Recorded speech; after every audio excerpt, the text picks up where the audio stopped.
run. Too many things to do. Talk to you soon. I hope. LOL. Don't leave. Let's talk some more. I'm fine. How are you? What are you doing? Can we talk again? Soon? The screen on the little black phone goes dark and lifeless and remains cold in her withered hands. She closes her thin fingers around the phone and clasps it to her feeble heart, thinking of things that have no thoughts, forgetting to forget, and remembering nothing in particular. They found her lying on the bench next to his grave, as peaceful as she had just fallen to sleep and never woke up. They say there was a pleasant smile on her lips. She was holding a cell phone tight to her bosom. It had an old text thread that seemed to be from some faraway lover. The last entry read, I love you, babe. Thank God we're together again. LOL. Oh, wow. That's the story. It's not a scary story, but it's kind of a paranormal love story. Oh, yeah, it is. I mean, you know, like this like back about 10 months ago, I had a guest on that, you know, was saying that she was getting phone calls from her deceased husband would, you know, occasionally call on the phone. And that's what this story is based upon, because you're right, Gary. I have heard those phantom phone call stories for many, many years, and I just thought, wouldn't it be sweet if that was a reunion of some sorts with an old couple? I thought that would be fascinating. You know, I just thought of something, and and it touched me what you read. But you know, I just thought of something. I remember reading a story about this man and the wife, and they loved each other so much. But he was a miser, and he had like a lot of money, and he insisted in his will that when he dies, he wanted the money to be, you know, embalmed with him in the casket. In other words, he wanted all his wealth, right? And she was going to do it. But then either another relative or it hit her, okay, well, you know what? I'm not going to do that. I'm not going to live, you know, poor the rest of my life while he has all that money in the coffin, you know? Right. And then probably figured, well, he probably would never end up in the ground anyway. Somebody would, you know, we're talking a lot of money, right? So she did the next thing best to it. You know what she did? What? She wrote him a check out. What a great story. Well, she did. She wrote him a check out. There's the money, you know, right there in a check. Figure out how to cash it. Oh, that's a great story. I could see that one developed into a really cool short story. That'd be wonderful. Oh, yeah. Anyway, why don't you we got a minute here. Tell everybody about your show real quick in about 2 minutes about tomorrow night. It's going to be an awesome show, by the way. Yes, thank you, Gary. It's tomorrow night, 7 to 10 p.m. Pacific Standard Time, and I'm going to have Ronald Farnham, Farnham, on the show for the first hour, and he is the ex-DOD, kind of black ops kind of guy who has some really interesting inside scoop on the conspiracy theories out there that people will be fascinated to hear. And then the second guest I have is Joyce Isaacson, who is, believe it or not, a rock and roll paranormal author. And she has a great story about the ghosts of Badfinger, the 1960s band that came over in the British invasion with the Beatles. Great story, and I can't wait to interview her about that. I think you're going to have an awesome show tomorrow. So everybody out there, you know, drop what you're doing tomorrow between 7 and 10. You want to listen to Michael W. Hall, the paranormal lawyer. And, you know, Ronald has been on my show probably about 4 times. He's scheduled again later this month.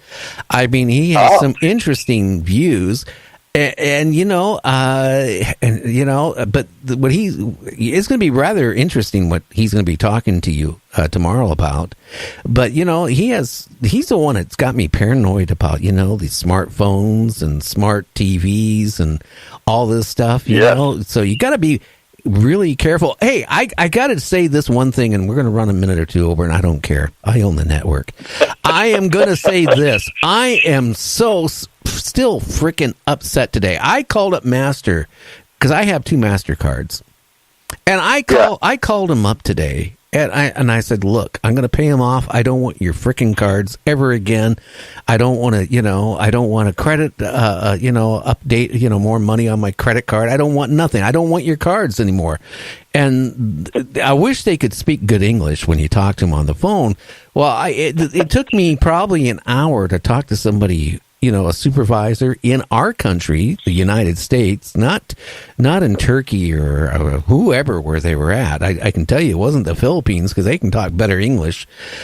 I got upset with them. At first they denied it, and then they finally said I was right.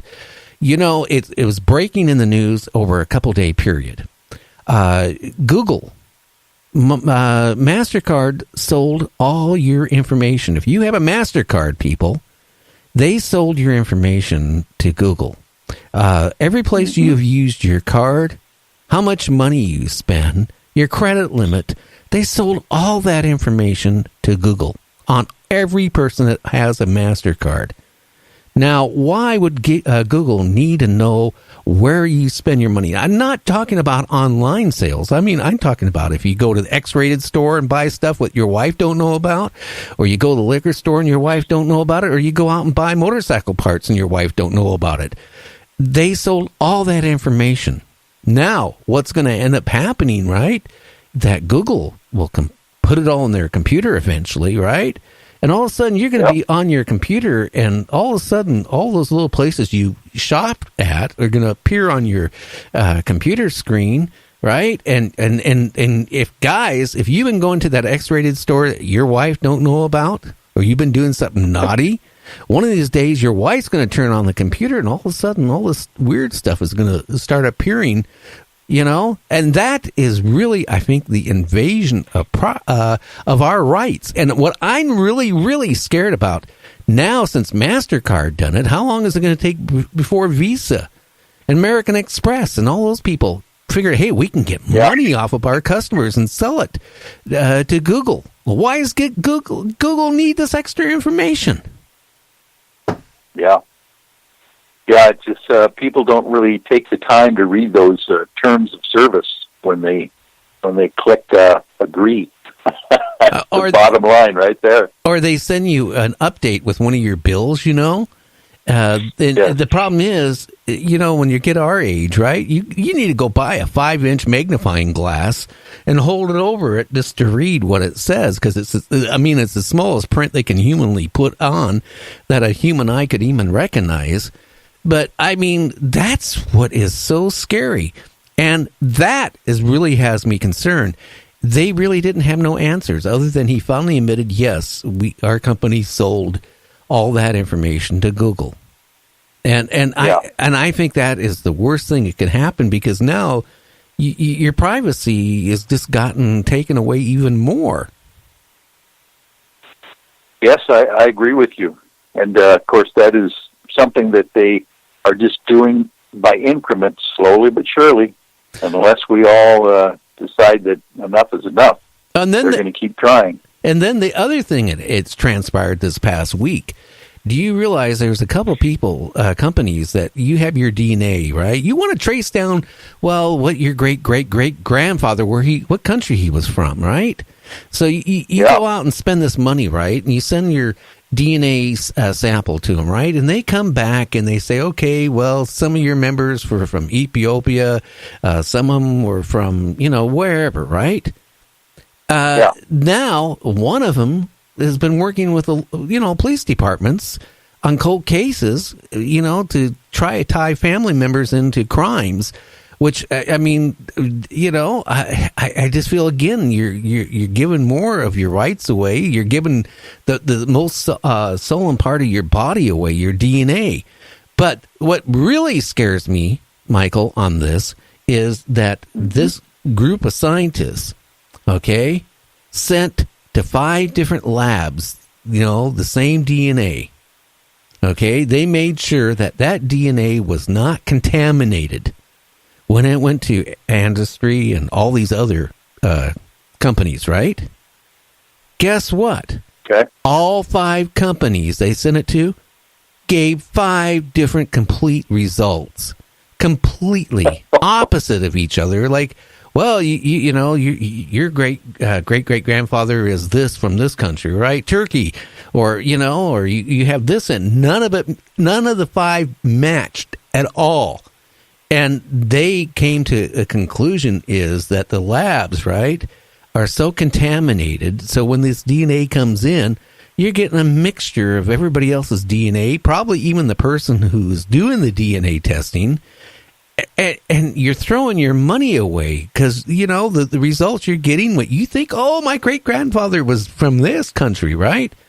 Hey, he might have been from Canada. I mean, I'm just using that as a term. Totally inaccurate. Yeah. Well, that's fascinating. I like those ways that you can double-blind test some of those programs and find out the glitches and find out exactly right that this might not be accurate what they're doing. So you just have to be buyer beware completely the entire time you're out there in the world, and read all those fine prints if you can, or hire a paranormal lawyer to do it. Yeah, they should. You know what it is? Look at it as nothing more as entertainment. Because, if you're going to believe the results, you pay for your DNA sample, and they come back, and, what I found it astounding is that they used the most cleansing, how can I say this the right way? Everything was done to lab specs when they sent it out. Okay? Yeah. So everything they sent out, if these labs were legit, or I'm not saying they're not legit, but if their testing standards were right, at least 4 out of 5 should have came back with the same results. But none of them, out of the 5 companies they sent to, none of them matched. And they didn't just send it one time, they sent it numerous, I think 3 times. The same DNA for testing. None of it ever matched from company to company. Wow. That's good to know, for sure. I was thinking of doing that myself, and now I don't know if it's even worth it, Well, find what the going rate is. I'll charge you half amount. I'll look up on the internet, and I'll pick some countries where your great-grandfather came from. How's that? And you pay me half the amount of money. You'll be happy, and I'll be happy. I fleece them That's right. It's about as accurate. Yeah. Hey, well, thank you for calling in. I mean, while we were talking, we did have one flash on, but I didn't, you were in the middle of your story, so I didn't take it. But, hey, I think tomorrow you're going to have a great show. And, when you're in the hospital, leave the nurses alone, please. I will definitely be listening to you every night for the next couple days while I'm in with my bariatric surgery here. I'm looking forward to losing about 100 pounds there, buddy. Yeah, I've done good. I've actually, I've made a big mistake. Whatever the last medication the doctors gave me, I've been, it's not losing fast, but I went out and bought a bunch of new jeans. Okay, ordered a mail order. Number one mistake, but I ordered the same brand, same size, right? I mean, even with suspenders on them, if I walk more than 25 feet, I'm grabbing my pants and pulling them up. I mean, so I come to the conclusion, like going back, remember I told you about my friend who was a doctor? We ran into Bigfoot together. Yes. Okay, one of his clients ballooned up to about 350 pounds, and he worked in Tacoma at the time for the Coca-Cola bottling company. And he could drink all the pop he wanted for free. Sure. and he was into Mountain Dew. And the guy in a couple years' time ballooned up to over 350 some pounds.